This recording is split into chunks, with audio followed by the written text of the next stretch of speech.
Z Fold 4 a week later. Hey, what's going on guys, welcome back to the channel, hope you all are doing well. Samsung Galaxy Z Fold 4 shocked in some key areas, and this could be a perfect smartphone, or I would say a perfect foldable. Since on gaming to camera performance and battery life, everything is on point, and that is what I love the most. For those who want a Galaxy Z Fold 4 and didn't pre-order yet, you can head over to Samsung's official website and pre-order your Galaxy device, because the pre-orders will ending on 25th of August, and after that you guys won't get any free Samsung credit along with the Z Fold 4. Before moving on, if you like the content, make sure to drop a like, subscribe to the channel, and comment down below what features do you like the most on the Galaxy Z Fold 4, and are you guys interested in updating from a Galaxy Z Fold 3 to Galaxy Z Fold 4? After getting some shots on Galaxy Z Fold 4 cameras, it seems like Samsung done a great job. The photo looks more saturated and don't seem low quality since the main shooter is 50 megapixel sensor. The front cameras on the Galaxy Z Fold 4 are not that useful, mostly at night times.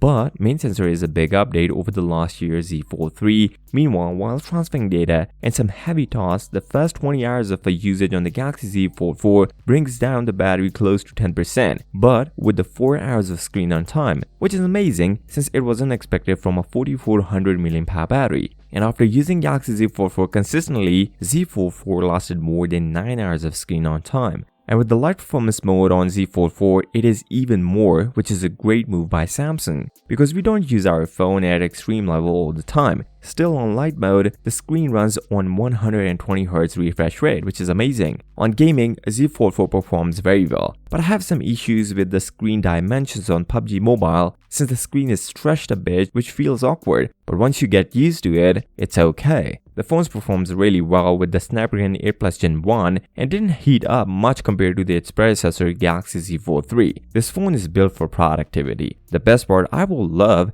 is that if you need to research and write at the same time, just like this video, you just need to open two apps. And if you close the combination of apps, the phone will treat it as a single app, which is very helpful. Samsung Galaxy Z Fold 4 is a pioneer of foldable software, the Android 12L. The Android built for large display, mostly for foldable devices, with adding the new dock, or what you want to say, taskbar feature, where with just one click you can switch between apps quickly, and your 12 gigs of RAM handle all of this. All in all, Galaxy Z Fold 4 is built for productivity. So with such a high price, you can expect a great performance out of it. I'll keep you guys updated with the more new features of the Galaxy Z Fold 4. So with that being said, if you came this far, drop a like, subscribe to the channel, and comment down below what features do you like the most on the Galaxy Z Fold 4, and are you guys interested in updating from Z Fold 3 to Z Fold 4? I will see you next time. Till then, peace out.